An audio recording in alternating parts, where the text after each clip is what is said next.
उसमें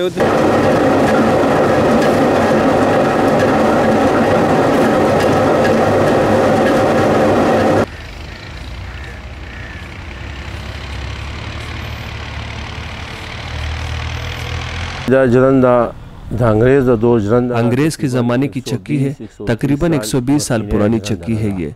इस पर पहले गंदम पीसते थे, तकरीबन 70 साल तक यही काम होता रहा और अब 30-35 साल से हम इस पर मेहंदी पीसते हैं।